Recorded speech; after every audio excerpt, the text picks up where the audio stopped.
సన్న బియ్యం బువ్వ తిన్నారు కదా మేడం, మంచుకున్నదా? బాగుంటుందా? అంటే సోషల్ మీడియాలో మీ వీడియో బాగా వైరల్ అవుతున్నది, మీరు అన్నం తినేది, ఆ పేదోళ్ళ ఇంటికి పోయేది. సో సన్న బియ్యం ఎట్లా అనిపిస్తుంది ఆ అన్నం తింటే?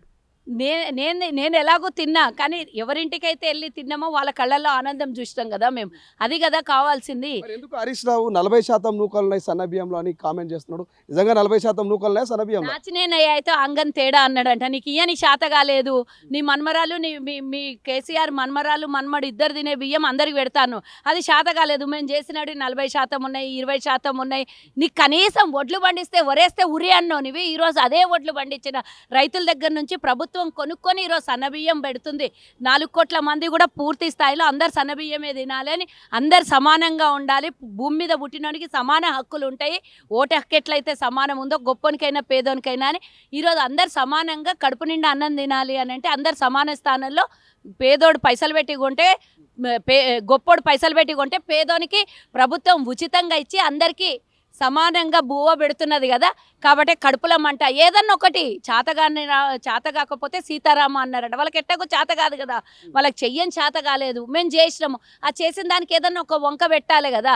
తిన్నోళ్ళ కళ్ళల్లో ఆనందం చూసడం కాదు, వాళ్ళ తిన్నోళ్ళని చూసి కళ్ళల్లో మంటలేస్తున్నది వీళ్ళకి. సో బీజేపీ కూడా చెప్తున్నది ఈ సన్న బియ్యంలో మా వాటా ఎక్కువ ఉంది, మా కోటా ఎక్కువ ఉంది, ప్రచారం కాంగ్రెస్ చేసుకుంటుంది, మోడీ ప్రచారం రావాలి, పూర్తి స్థాయి మోడీకి క్రెడిబిలిటీ పోవాలన్నట్టుగా మాట్లాడుతుంది. ఎట్లా చూస్తారు ఈ సన్న బియ్యం? ఏం బీకిండ్రు?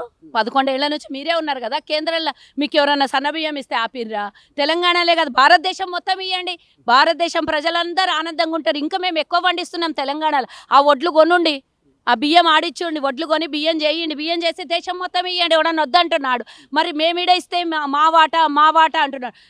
మా దగ్గరికి వెళ్ళి రూపాయి తీసుకుపోయి 42 పైసలు ఇస్తున్నారు. మా వాటా అని మేము అడగడం మొదలు పెడితే రూపాయి మాది బాకిస్తే మా తెలంగాణలో ఇవ్వాల్సిన సబ్సిడీ ఇంకో 100% ఎక్కువ ఇస్తాం, ఇంకా అభివృద్ధి 100% ఎక్కువ చేస్తాం, 58% అభివృద్ధి ఎక్కువ జరుగుతుంది దేశం లోపల, రాష్ట్రం లోపల.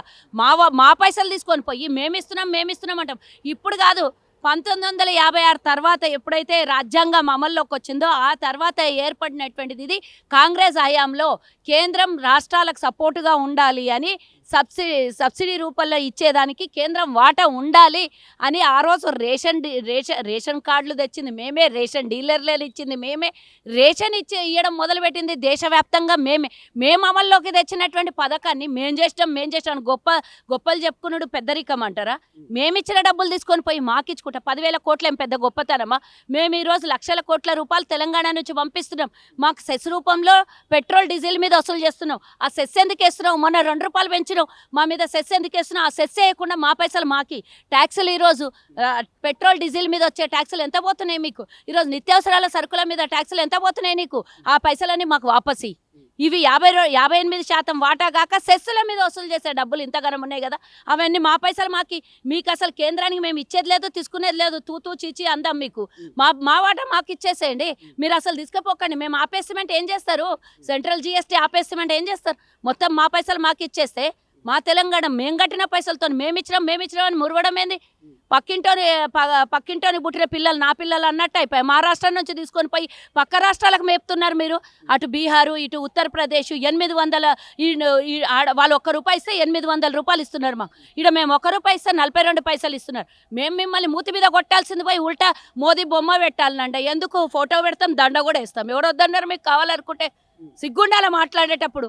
పక్క రాష్ట్రం సరే, వివిధ నార్త్ రాష్ట్రాలలో బియ్యం ఎక్కువ వండవు అనుకుందాము, గోధుమలు పడతాయి కదా, మంచి గోధుమలు ఇవ్వండి, బన్సీ గోధుమలు ఇవ్వండి ఆడ. సరే పక్క రాష్ట్రం మీరు ఆంధ్రప్రదేశ్లో మీ కొల్యూషన్ గవర్నమెంటే ఉంది కదా, ఎన్డీఏ ప్రభుత్వంతో ఉన్నది కదా, మరి ఎందుకు ఇస్తలేరు ఆంధ్రప్రదేశ్లో? మీరే మీ బొమ్మ పెట్టి, మీ మోదీ గారి చంద్రబాబు నాయుడు ఫోటో పక్కకు పడేసి మోదీ బొమ్మ పెట్టి సన్న బియ్యం ఇవ్వండి. ఓడని వద్దన్నాడా? 28 రాష్ట్రాలున్నాయి, ఇంకా మిగిలినాయి అన్ని రాష్ట్రాలలో ఇవ్వండి. మా రాష్ట్రాలలో పండిన పంట కొనుండి, మాకు కూడా ఆదాయం పెరుగుతుంది కదా. ఆ పంట తీసుకొని పోయి పేదలకు పంచుండి, సన్నబియ్యం ఇవ్వండి. చేతగానోడు వచ్చి వాళ్ళ కార్పొరేటర్లు పోయి ఫోటోలు పట్టుకొని, ఫ్లెక్సీలు పట్టుకొని, ప్లక్కాళ్ళు పట్టుకొని ఇది మోదీ ఇచ్చిండు 5 కిలోలు, రేవంత్ రెడ్డి 1 కిలో ఇచ్చిండని ఎందుకు చెప్పుకుంటారు? వాళ్ళకి అర్థమవుతుందా మీరు చెప్పుకుంటే? రేవంత్ రెడ్డే ఇచ్చిండని చెప్తారు. అందరికీ తెలిసినటువంటి మాట రేవంత్ రెడ్డే ఇచ్చారు. ఈరోజు ప్రపంచ రికార్డులలో మేము నిలబడ్డాం కాబట్టి తట్టుకోలేని పరిస్థితిలో ఈరోజు ఎవ్వరు కూడా చెయ్యని పని, ఇది ఒక చరిత్ర సృష్టించినటువంటి పని సన్నబియ్యం ఇవ్వడము. ప్రతి ఒక్కడు 81% నుంచి 84% ఉన్న జనాలకి రేషన్ కార్డులు 3,20,00,000 మందికి సుమారుగా ఈ రేషన్ బియ్యం అందుతున్నాయి.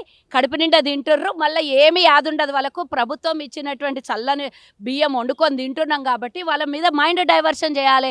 నూకలు ఇచ్చినమా, మా వాటా ఉందా అంటే గిది కూడా ఇయ్యని చేత కాలేదు కదా. రైట్. సో ఇక పాడి కౌశిక్ చివరిగా పాడి కౌశిక్ గ్రూప్ 1 రిజల్ట్ మీద కామెంట్ చేసిండు. రాసింది 21,093 మంది అయితే రిజల్ట్ వచ్చింది మాత్రం 21,103 మంది. 10 మంది అదనంగా కలిసిరు. ఎట్లా కలిసిరు? బీజేపీ కాంగ్రెస్ రెండు కలిసి గ్రూప్ 1 ఫలితాల మీద ఒక స్కామ్ చేస్తుంది అనేది పాడి కౌశిక్ మాట. వాళ్ళలాగా దొంగలా మేము? ప్రతి ఎగ్జామ్ లీకేజ్, ప్రతి ఎగ్జామ్ పోస్ట్ పోండు. గత 10 ఏళ్లలో మీరు ఒక్క ఎగ్జామ్ అన్న పెట్టిన పాపాని పోలే. గ్రూప్ 1 ఎగ్జామ్స్ పెట్టలేదు. ఏది కండక్ట్ చేయలేదు. చేసిన ఏదన్నా ఉన్నదంటే అది లీకేజీలు. మీరు పేపర్లు అమ్ముకొని మీరు లీకేజీలు చేసి మీరు ఒక్కటే ఊరుకు చెందిన వాళ్ళు 10 మంది ఒకటే గ్రూప్ వల్ల టకా పాస్ అయిపోతారు. మీరు చేసేది అందరినీ మంది మీద ఆపాదిస్తే ఊరుకునేది ఎవ్వరు లేరు. పాడి కౌశిక్కి నేను ఇప్పుడు ఇందాక కొత్త ప్రభాకర్ రెడ్డికి ఏమన్నానో, వీళ్ళు నియోజకవర్గం ఎమ్మెల్యేలు, వాళ్ళ నియోజకవర్గం విడిచిపెట్టేసి అందరి నియోజకవర్గాల గురించి వీళ్ళకి కావాలి. ఫస్ట్ ఆఫ్ ఆల్ మీ నియోజకవర్గం అభివృద్ధి చూసుకోండి రవేదవల్లారా మీరు. ఫస్ట్ ఈ పాడి కౌశిక్కి నేను ఎన్నోసార్లు చెప్పిన, పాడి ఎక్కించే టైం దగ్గర పడ్డది కాబట్టి పిచ్చి మాటలు మాట్లాడుతుంటారు. కేటీఆర్, హరీష్ రావు, కవిత అంటే వాళ్ళు ముగ్గురు ఇండ్లలో కొట్లాడుకుంటున్నారు. బయటకు వచ్చి నేనని కొట్లాడుకుంటున్నారు. ఈ పిచ్చోనికి ఏమైంది? మాటకు ముందు చరిత్రలు నిలబడాలి, మీడియా ముంగలు నిలబడాలి. గదొక్కటే తెలుస్తుంది. కానీ వాళ్ళు డేకడం మానేసిండ్రు అనుకో, నీకు నా గరకన్నా ఘాట్కా అవుతావు. 1,00,000 సార్లు చెప్పినా ఇప్పుడు కూడా 1,01,సారి చెప్తున్నా. జాగ్రత్తగా ఉండు, వాళ్ళని కొంపదు ముంచుతారు ఒకసారి. So thank you so much. ఇది మొత్తం మీద ఆర్యవైశ్య కార్పొరేషన్ చైర్మన్ కల్వ సుజాత అయితే కొత్త ప్రభాకరు, ఇటు అదేవిధంగా పాడి కౌశిక్ ఇద్దరికి సంబంధించి కౌంటర్ ఇచ్చే ప్రయత్నం చేశారు. సో ఖచ్చితంగా భవిష్యత్తు ఉండదు, భవిష్యత్తు పునాది ఉండదు. సో దయచేసి మీ నియోజకవర్గాల అభివృద్ధి కోసం మాట్లాడండి తప్ప ఇతర నియోజకవర్గాల మీద ఏలు పెట్టకన్నట్టు మరి బీఆర్ఎస్ నేతలకు గట్టి కౌంటర్ ఇచ్చే ప్రయత్నం చేశారు. సన్నబియ్యం మీద బురద జల్లే ప్రయత్నం చేస్తూ బట్టగాల్చి మీదేసే ప్రయత్నం చేస్తుంది ప్రభుత్వం మీద అంటూ కల్వ సుజాత ప్రతిపక్ష నాయకుల మీద ఫైర్ అవుతున్నారు. కెమెరా పర్సన్ అజయ్తో శ్రీశైలం, తొలి వెలుగు, గాంధీ భవన్. ప్రపంచంలో ఏ మూల ఏ క్షణం ఏం జరుగుతుందో వేగంగా తెలుసుకోవడానికి తొలి వెలుగు వాట్సాప్ ఛానల్ని ఫాలో చేయండి.